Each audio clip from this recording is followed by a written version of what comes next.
Hello friends, ఎలా ఉన్నారు అందరూ? ఈరోజైతే చాలా చిన్న వ్లాగేనండి. ఎందుకంటే ఎక్కువ ఏమీ పని చేయలేదు, కొంచెం రెస్ట్ తీసుకున్నాను. ఇది వచ్చేసి సాటర్డే వ్లాగ్. ఇంకా రైస్ పెట్టేశాను, పాలు కూడా కాచేస్తున్నాను.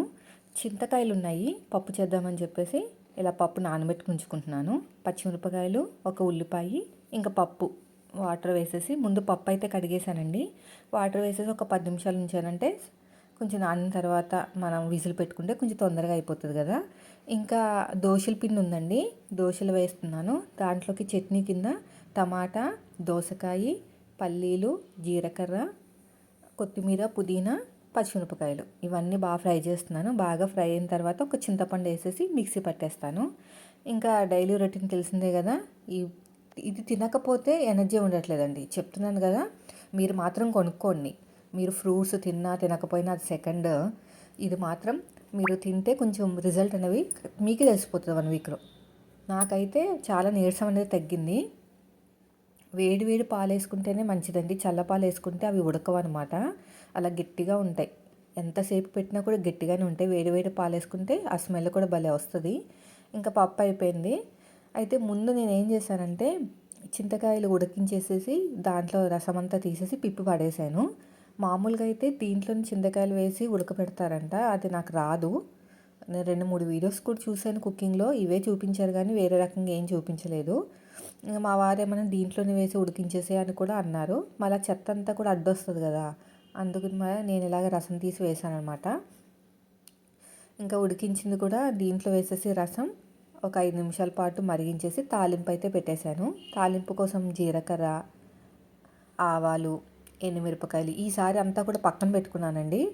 ఎందుకంటే స్కూల్ లేదు పిల్లలకి, ఫుల్ ఇంట్లో అయితే ఒక రచ్చరచ్చగానే ఉంది.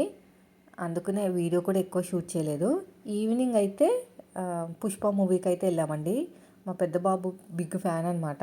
అది పుష్ప పుష్ప అనుకుంటూ గెడ్డం కింద చేయి పెట్టుకుని ఇట్లా ఇట్లా అంటా ఉంటాడు. సరే ఇష్టపడుతున్నారు కదా అని చెప్పి వెళ్ళాము. భలే ఉందండి, బాగుంది, నాకైతే నచ్చింది.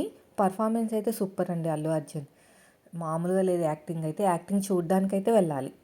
అంత బాగానే ఉంది, మరి వల్గర్గా ఏం లేదు. అది ఒక సాంగ్ ఒకటే, రష్మిక సాంగ్ ఒకటే కొంచెం బాగాలేదు, కానీ మిగతా అంతా కూడా చూసేటట్టే ఉంది. పిల్లలు ఎక్కువ, నేను ఎంత భయపడ్డాను కొంచెం, అసలు ఇది ఫ్యామిలీస్ వెళ్ళే మూవీయా ఏంటి అని. ఆ సాంగ్ చూసిన తర్వాత నేను అక్కడికి వెళ్ళిన తర్వాత అందరు ఫ్యామిలీస్ పిల్లలతోనే వచ్చారండి. నేనైతే షాక్ అయిపోయాను. కానీ సినిమా అంతా చూసిన తర్వాత పిల్లలు బాగా ఎంజాయ్ చేశారనమాట. నాకైతే వర్త్ అనిపించింది. మీకు వీలైతే వెళ్ళండి. యాక్టింగ్ అయితే సూపర్గా ఉంది. ఆ అమ్మవారి యాక్టింగ్ ఉంటుంది చూసారా, అమ్మవారి అవతారంలో ఉన్న అల్లు అర్జున్ డ్యాన్స్ వేస్తారు చూసారా, అదైతే ఇంకా కేక్ అనమాట. చాలా డీసెంట్గా ఉంది. థియేటర్ కూడా శ్రీరమణ థియేటర్కి వెళ్ళాము, అంబర్పేట. ఎప్పుడు అక్కడికే వెళ్తాం మేము, పెళ్ళైనప్పటి నుంచి అక్కడే. నాకైతే బాగా నచ్చుతుంది. అక్కడ డీసెంట్గా ఉంటుంది, కొంచెం రీజనబుల్ కూడా కాస్ట్ ఉంటుంది బయట వేరే దాంతో కంపేర్ చేస్తే. మాకు కూడా అదే దగ్గర. బోల్డ్ రష్ ఉందండి, మామూలుగా లేదు. నేను అసలు ఆన్లైన్లో బుక్ చేసుకున్నాములేండి. అక్కడ అందరు ఫ్యామిలీస్తో వచ్చారు. అది ఎవరు కూడా ఇలాగ మగపిల్లలు ఏమి లేరు. స్టార్టింగ్లో వెళ్తే అలా ఉంటుంది, కానీ కొన్ని రోజులు అయిపోయిన తర్వాత ఫ్యామిలీసే ఉంటాయి. కానీ చాలా డీసెంట్గా చూస్తారు అందరూ. పిల్లలు అయితే ఒకటే అరుపులు, కేకలు, విజిల్స్. చిన్నపిల్లలు, మా పిల్లలు అంత ఏజ్ వాళ్ళనమాట. మా వాళ్ళిద్దరూ కూడా అసలు కళ్ళు ముయ్యకుండా ఫస్ట్ నుంచి లాస్ట్ వరకు చూస్తూనే ఉన్నారు. అల్లు అర్జున్ యాక్టింగ్ బాగుంది, జోక్ కూడా ఉంది మధ్య మధ్యలో, బాగుంది. మీరు వెళ్ళండి. ఇది కూడా ఫ్రై చేసేసి తిరగమూత చేస్తాను. అంతేనండి, 2 పూట్లకి ఇదే సరిపోయింది. అయితే నైట్ అయితే ఏం తినలేదు, ఎందుకంటే ఈ కూల్ డ్రింక్లని, పఫ్లని అవి ఏదో ఒకటి తింటానే ఉంటాం కదా థియేటర్కి వెళ్తే. ఇంకా సరిపోయిందనమాట. అయినా మేము లంచ్ కూడా లేట్గా చేసాం. అంతా లేట్ 8కి లేచాము, 10:30కి ఎప్పుడో టిఫిన్ తిన్నాము, మళ్ళీ 2:30కి ఎప్పుడో రైస్ తిన్నాము. అయిన తర్వాత ఇంక పొద్దునే అనుకున్నాము 10 o'clock అలాగా మూవీకి వెళ్దామంటే, సరే చూస్తా టికెట్లు ఉన్నాయేమో అని. టికెట్లు అయితే ఉన్నాయి. ఆ సినిమాలో మెయిన్ వచ్చేసి వైఫ్ మాటినందుకు ఆ సినిమా అంతా అయిందండి. ఏమీ లేదు, రష్మిక ఉంది కదా, సీఎం దగ్గరికి వెళ్తున్నప్పుడు సెల్ఫీ అడిగిందనమాట. ఆ సీఎం ఇవ్వలేదు, అడగమని చెప్పింది అల్లు అర్జున్ని, అయితే ఇవ్వలేదు. అంటే స్మగ్లింగ్ తోటి సెల్ఫీ తీస్తే ప్రాబ్లం అయిపోతుందని. ఇంకా ఈయనక మండి వేరే వాళ్ళని సీఎం చేద్దామని చెప్పేసి ఇంకో ఇట్లా బిజినెస్ అనేది, డబ్బుల కోసం బిజినెస్ అనేవి పెద్ద డీల్ మాట్లాడుకున్నాడు అనమాట. అది మెయిన్. ఆ సెల్ఫీ కోసమే సినిమా అంతా. నాకు నవ్వొచ్చింది. చాలా సిల్లీ రీజను. వైఫ్ని బాగా హైలైట్ చేశారండి. భార్య మాట వింటే ఎలా అవుతుంది, వినకపోతే ఎలా అవుతుంది అనేది. అది నాకు బాగా నవ్వొచ్చింది. ఇంకా తాలింపు కూడా పెట్టేశాను. ఇంకా పిల్లలకి దోశలు అయితే వేస్తున్నాను. ముందు రోజు చెప్పాను కదా పూరీలు వేస్తాను, దోశలు వేస్తాను. దోశలే వేసానులేండి, పూరీలు ఏం వేయలేదు. మళ్ళీ పిండి పులిపెక్కిపోయింది అనుకోండి, ఇంకెవ్వరు తినరు. కొంచెం హీట్ అయిన తర్వాత దోశలు అయితే బాగున్నాయండి ఇడ్లీ పిండి కన్నా. ఎప్పుడైనా కావాలంటే దోశలే తెచ్చుకోవాలి. ఆయన ఇంట్లో చేస్తేనే బెస్ట్లేండి. ప్రతిసారి 60 రూపాయలు అంటే అడిగేశారు మొన్న, ఏంటంటే రావట్లేదని. అప్పుడంటే కొత్త కాబట్టి 2-3 సార్లు తెచ్చుకున్నాం. ఇంక ఇంట్లో చేస్తాను కదా, ఎప్పుడైనా చేయకపోతే వస్తానని. అంతేనా, ఇంకా బాగాలేదేమో నచ్చలేదేమో అనుకున్నాను అని అంటున్నారు అనమాట. అలా ఏం లేదు అని చెప్పాను. ఈ దోశలు కూడా వేసేసుకుని ఇంకా టేస్ట్ బాగుంది. నాకు తెలిసి అటుకులు వేస్తారనుకుంటా, స్వీట్నెస్ అనేది వచ్చింది.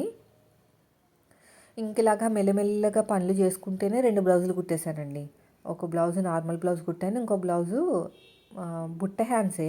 అయితే అదే టైంలో ఒక సిస్టర్ కూడా అడిగారన్నమాట స్టిచ్చింగ్ ఛానల్లో. ఏమనంటే ఏదో వీడియోలో చూసారంట, అది అర్థం కాలేదంట అసలు. చాలా లెంతీ ప్రాసెస్ ఉంది, మీ స్టైల్ ఒకసారి చెప్పండి అని అడిగారు. ఇంకా నేనైతే వీడియో షూట్ చేశాను. చాలా సింపులే, మళ్ళీ పేపర్ అవసరం లేదు, ఏం అవసరం లేదు. అది మన వాళ్ళకి స్టిచ్చింగ్ ఛానల్లో పెట్టాలి. నేను ఎలా ఆలోచిస్తానంటే ఏదైనా వీడియో చూసినప్పుడు మొత్తం ఎలా ఉంది ప్రాసెస్ అని చూస్తాను. నా స్టైల్లో కట్ చేస్తానఅనమాట. అబ్బాయి ఇదంతా లెంతీ ప్రాసెస్ ఉంది, ఈజీగా కట్ చేసేద్దామని చెప్పేసి ఈజీగా కట్ చేస్తానఅనమాట. అది మన వాళ్ళకి బాగా నచ్చుతుంది. ఇప్పుడు దోశలు కూడా చాలా చిన్న వ్లాగ్ అండి ఈరోజు అయితే. ఎక్కువ వ్లాగ్ ఏం పెట్టలేదు, ఎక్కువ ఏం చేయలేదు. పెడదామన్నా పిల్లల గోల తప్ప ఏమీ లేదు మా ఇంట్లో. ఇంకా వాయిస్ ఓవర్ తీసేసాను కూడా సరిపోయింది. లేకపోతే నా టీవీ గోల, పిల్లల గోల. ఇంకా మా వారు కూడా ఇంట్లోనే ఉన్నారు కదా, వీళ్ళ ముగ్గురికి పడదు. వాళ్ళు ఏదో చేస్తారు, ఈయనకేమో ఓపిక ఉండదు, వీళ్ళేమో ఏదో బెదిరిస్తారు, మళ్ళీ అమ్మ అనుకుంటే నా దగ్గరికి వస్తారు. ఇదే సరిపోతుంది. మండే నుంచి పిల్లలకి ఎగ్జామ్స్. ఇంకా చదివించాలి, ఇంట్లో పని చేయాలి, వీడియోస్ తీయాలి. ఏంటో చూస్తూనే ఇయర్ మొత్తం అయిపోయిందండి. ఇంకా మొన్న హాలిడేస్ లాగా వచ్చినాయి వెళ్ళినాయి అనిపించింది తెలుసు ఇప్పటికి కూడా.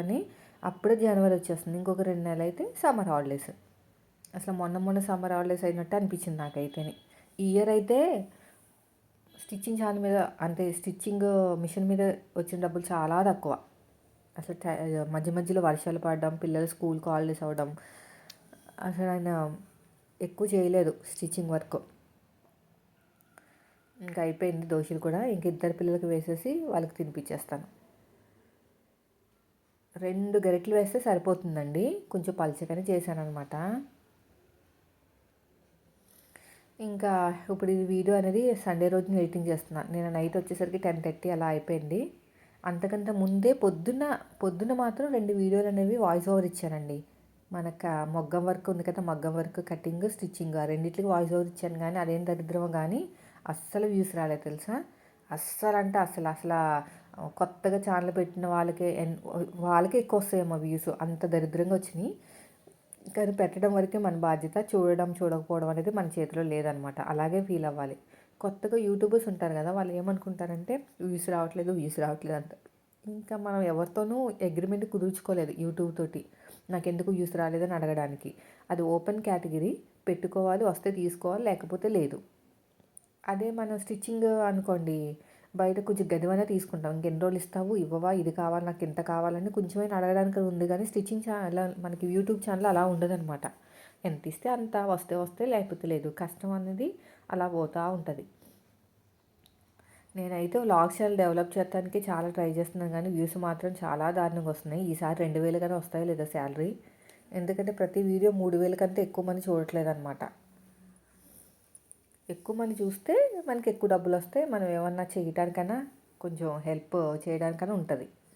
ఇంత దారుణంగా వస్తే ఇంకా నాకే సరిపోవు. ఇంకా ఒక్క వీడియో షూట్ చేసి ఎడిటింగ్ చేయడానికి ఒక బ్లౌజ్ ఆగిపోతుందండి. అంటే ఒక 250 రూపాయలు వేసుకోండి.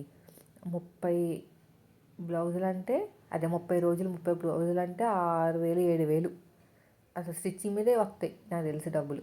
ఇంకోండి పిల్లల్ని చూసుకుంటూనే ఒక బ్లౌజ్ అయితే కుట్టేశాను. ఇంకా స్నానం చేయాలి. స్నానం చేసి భోజనం చేసేసి కుట్టాలా వద్దా అనుకుంటూ ఇంకొక బ్లౌజ్ కూడా కుట్టేశాను. ఇదిగోండి, ఇది వచ్చేసి మనకి వెనకాల ఇదనమాట వర్క్ బ్లౌజు, అది డిజైన్ బ్లౌజు. వెనకాల దిల్ షేప్ వస్తుంది.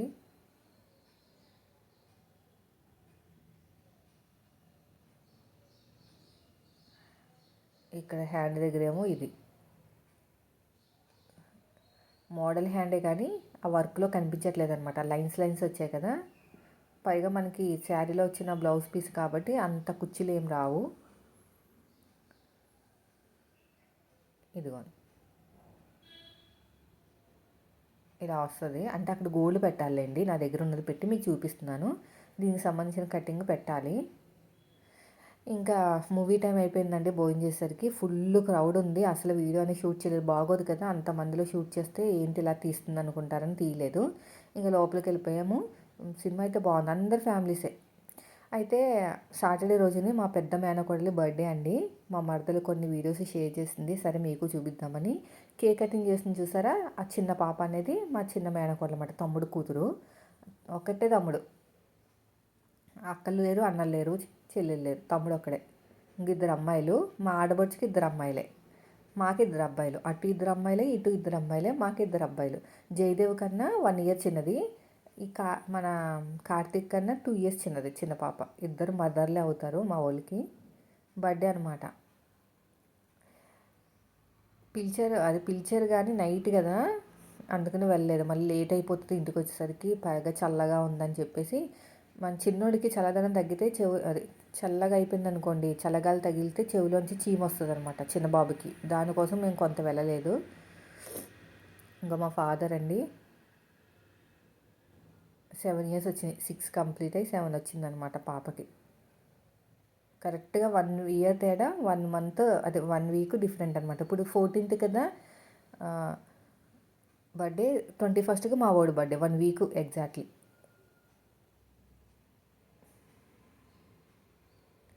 వీళ్ళందరూ అక్కడ ఉన్న పిల్లలు అనమాట, ఫ్రెండ్స్. సాహితీ పేరు. గిఫ్ట్లు కూడా బాగానే వచ్చినాయండి. అదే పిక్స్ షేర్ చేసింది నైటు, ఇంకా మీకు కూడా చూపిద్దామని చెప్పేసి అనిపించింది అనమాట.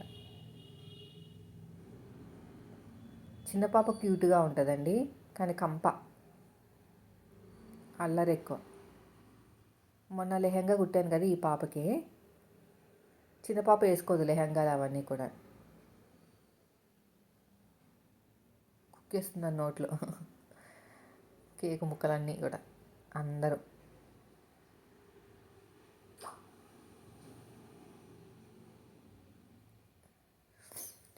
ఈ పాప బర్త్డేకి మేము ఫస్ట్ బర్త్డేకి వెళ్ళాము, సెకండ్ బర్త్డేకి వెళ్ళాము. ఇంకా తర్వాత డిసెంబర్లోనే వస్తుంది కదా, చల్లగాలికి ఎందుకులు ఇబ్బంది పెట్టడం అని వాళ్ళు కూడా ఇంకా పిలవట్లేదు అనమాట. మేము మూవీకి వెళ్ళకుండా ఉంటే నాకు కొంచెం బ్లౌజులు కూడా ఉన్నాయండి, అవి ఏమి లేకుండా ఉంటే వెళ్ళిపోయేదాన్ని. కానీ ఆ బ్లౌజులు అవన్నీ ఉండేసరికి నాకు కూడా ఇబ్బంది అయిపోయింది. 25th కదా క్రిస్మస్. ఇదే తలనొప్పి అండి, పర్సనల్ లైఫ్ అనేది మొత్తం పోతుంది అనమాట టైలరింగ్ చేసేటప్పుడు. కానీ ఒకటి కావాలనుకున్నప్పుడు ఒకటి వదలాలి కదా.